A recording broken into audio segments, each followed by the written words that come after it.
The 1984 Turbo Trans Am was Pontiac's bold attempt at turbocharging muscle. Under the hood sat a 4.9-liter turbocharged V8, cranking at 200 horsepower. Respectable for the era, but held back by turbo lag and emissions restrictions. Unlike its naturally aspired V8 counterparts, the Turbo TA delivered power differently.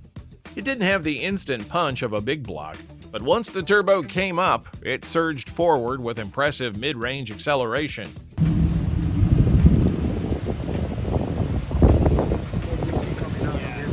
So it got to like 2 times. Visually, this car screamed 80s performance. The sleek, wedge-shaped design, pop-up headlights, and the unmistakable screaming chicken decal on the hood made it an instant classic. Inside, it featured a futuristic digital dash and a driver-focused cockpit that gave it a high-tech feel. Despite its somewhat sluggish 0 to 60 time of 8 seconds, the Turbo Trans Am had a strong presence on the road. The handling was decent for a muscle car thanks to a sport-tuned suspension and a relatively lightweight chassis. While it didn't dominate the drag strip, it excelled as a grand tourer, capable of eating up highway miles with ease. Moving on, we've got the Chrysler Conquest TSI. It was one of the coolest yet most underrated turbocharged performance cars of the 80s. If it looks familiar, that's because it was actually a rebadged Mitsubishi Starion, imported by Chrysler to compete with cars like the Nissan 300ZX and Mazda RX-7. Under the hood, it packed a 2.6-liter turbocharged inline-4, producing 188 horsepower and 223 pound-feet of torque. That power was sent to the rear wheels, making it one of the few rear-wheel drive performance coupes in Chrysler's lineup at the time. The car had an aggressive stance thanks to its wide-body fenders, deep-dish wheels, and angular lines, giving it a proper street racer look. On the road, the Conquest TSI delivered a respectable 0 to 60 time of 7.6 seconds. Not blistering, but quick enough to hold its own in the turbocharged wars of the era. The rear-wheel drive setup made it more engaging to drive compared to the typical front-wheel drive turbo cars of the 80s. Though turbo lag was noticeable, once the boost kicked in, it provided a thrilling rush of power. Inside, the Conquest felt premium for its time, with leather sport seats, a digital dash, and a driver-focused cockpit. It had all the hallmarks of a true performance GT car, but at a more affordable price than its Japanese competitors. Today, the Conquest TSI remains a cult classic. Its combination of turbocharged power, rear-wheel drive, and aggressive styling make it one of the most exciting and overlooked sports cars of the 1980s.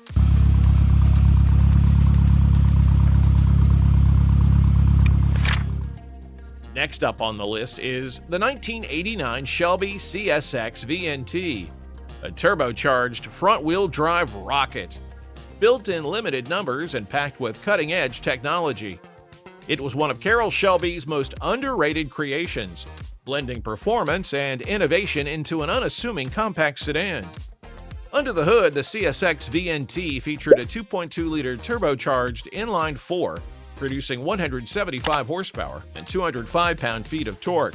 But what set it apart from other turbo cars of the era was its variable nozzle turbo, a pioneering technology that reduced turbo lag significantly. Unlike conventional turbochargers that took time to come up, the VNT adjusted its vanes dynamically, delivering a near-instant boost. The result? Smoother acceleration and faster throttle response, making this one of the quickest Turbo 4 cars of its time.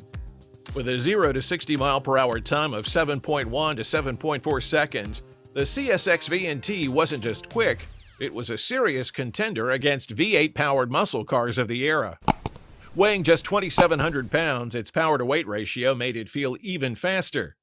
The front-wheel drive layout meant it was more practical than most sports cars, but torque steer could still make things exciting. Visually, the CSX VNT stood out with Shelby badging, 15-inch fiber ride lightweight wheels, and a performance-tuned suspension.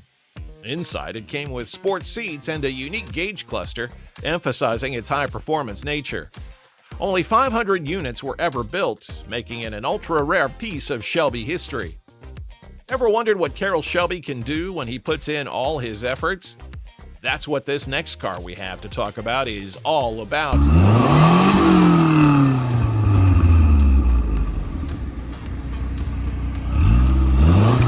It's the Dodge Daytona Shelby Z, one of the most exciting front-wheel drive performance cars of the late 1980s.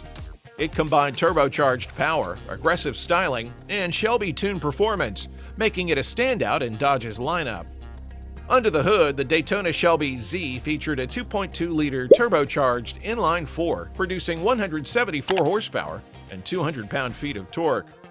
That may not sound like much today, but in the late 1980s, it was enough to make the Shelby Z a real contender against V8-powered muscle cars. With a 0 to 60 time of 7.3 seconds, it delivered strong acceleration, especially once the turbo powered up. Paired with a 5-speed manual transmission, it provided an engaging and spirited driving experience. What set the Shelby Z apart was its sport-tuned suspension, developed with input from Carroll Shelby.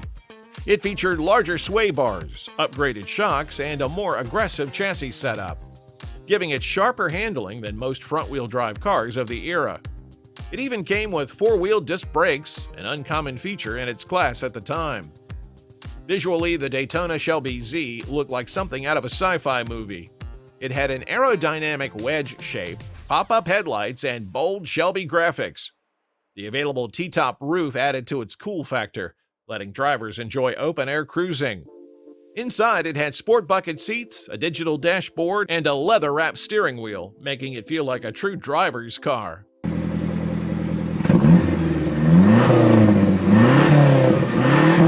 Moving up the list, we've got the Carroll Shelby Lancer, one of the most underrated performance sedans of the late 80s. While most people associate Shelby with rear-wheel drive muscle cars, this turbocharged sleeper proved that performance can come in a practical 4-door package. Under the hood, it packed a 2.2-liter turbocharged inline-4, producing 175 horsepower and 205 pound-feet of torque. That power was sent to the front wheels through a 5-speed manual transmission, making it surprisingly fun to drive. It hit 0 to 60 in 7.2 seconds, putting it on par with some V8-powered sedans of the era. Shelby didn't just slap his name on the Lancer. He gave it a fully tuned suspension, larger sway bars, performance shocks, and 4-wheel disc brakes, making it a serious contender in the turbocharged sedan segment. It's a limited production, high-power version of Dodge's popular mid-size sedan called the Shelby Lancer. The car is powered by the engine we saw Shelby working on last year. The handling was sharp for a front-wheel drive car, and its lightweight chassis made it feel quick and nimble. On the outside, the Shelby Lancer featured unique ground effects, Shelby badging, and a rear spoiler distinguishing it from the standard Dodge Lancer. Inside, it was packed with Recaro bucket seats, a premium stereo system, and a leather-wrapped steering wheel, giving it an upscale feel. Only 800 units were built, making the Shelby Lancer one of the rarest Shelby cars ever made. Today, it remains a hidden gem in the world of turbocharged performance sedans, often overshadowed by more well-known Shelby creations. Carroll Shelby once said, "If you're not first, you're last." But what happens when he applies that philosophy to a tiny hatchback? You get the Shelby Omni GLHS, which is a turbocharged hatchback with an attitude, proving that you didn't need a big V8 to go fast. The name itself, Goes Like Hell S'more, tells you everything you need to know. Under the hood, it packed a 2.2-liter turbocharged inline-4, cranking out 175 horsepower and 175 pound-feet of torque. That might not sound like much, but considering the Omni weighed just over 2,200 pounds, it was a serious pocket rocket. The 0 to 60 mile/hour time of 6.5 seconds made it faster than many V8 muscle cars of its time. Carroll Shelby took the basic Dodge Omni and transformed it with performance suspension upgrades, stiffer springs, Coney adjustable shocks, and a quicker steering rack, giving it go-kart-like handling. It also featured 4-wheel disc brakes, a rarity for compact cars in the 80s. On the outside, it didn't look like much, a boxy economy hatchback with a Shelby badge. But that was part of its charm. It was the ultimate sleeper, catching unsuspecting V8 owners off guard at stoplights. Inside, it had a no-nonsense driver-focused interior, with sports seats and a turbo boost gauge, reinforcing its performance pedigree. Only 500 units were built, making the GLHS an ultra-rare Shelby collectible. Today, it's a cult classic, celebrated for its lightweight design, turbocharged power, and razor-sharp handling. If you want a Shelby that's unlike anything else, the Omni GLHS is a small but mighty legend. The second one on our list is the Buick GNX, a blacked-out menace that shook up the muscle car world in the late 80s. With its turbocharged power and sinister styling, it became one of the most feared street machines of its era. At the heart of the GNX was a 3.8-liter turbocharged V6, officially rated at 276 horsepower and 360 pound-feet of torque. However, real-world testing showed it made well over 300 horsepower, making it quicker than some Ferraris of the time. The 0 to 60 time of 4.6 seconds was mind-blowing, especially for a full-size coupe. Buick partnered with McLaren Performance Technologies to refine the GNX's turbo system, adding a larger intercooler, ceramic impeller, and upgraded transmission components to handle the immense torque. Visually, the GNX was intimidating. It came exclusively in gloss black with flared fenders, unique badging, and blacked-out wheels. The interior featured a mix of muscle car simplicity and high-tech digital displays, giving it a futuristic edge. Only 547 GNXs were built, making it one of the most sought-after American performance cars ever.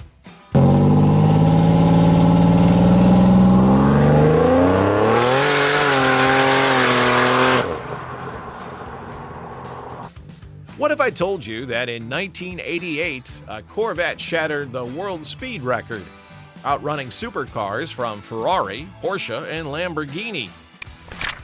At number 1, we've got the Callaway Sledgehammer Corvette, an absolute beast, a car that shattered records and redefined what a street-legal Corvette can do.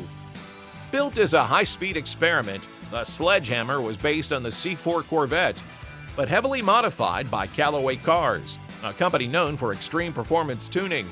It was powered by a twin-turbo 5.7-liter V8, producing a jaw-dropping 898 horsepower and 772 pound-feet of torque. With that kind of power, it rocketed from 0 to 60 miles per hour in just 4 seconds. Insanely fast for the late 80s. But what really made the Sledgehammer legendary was its record-breaking top speed of 254.76 miles per hour, making it the fastest street-legal car in the world at that time. To achieve this, Callaway didn't just crank up the boost. They reinforced the engine with forged internals, improved cooling systems, and a custom-built transmission to handle the power.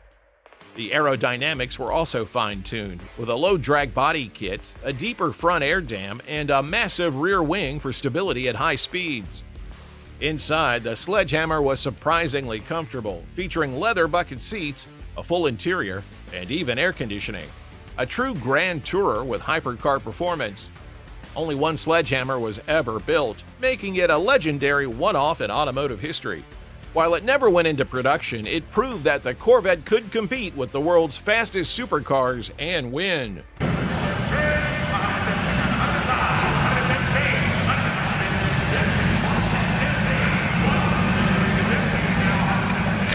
Did we miss out on any gems from the 1980s? Let us know in the comments down below.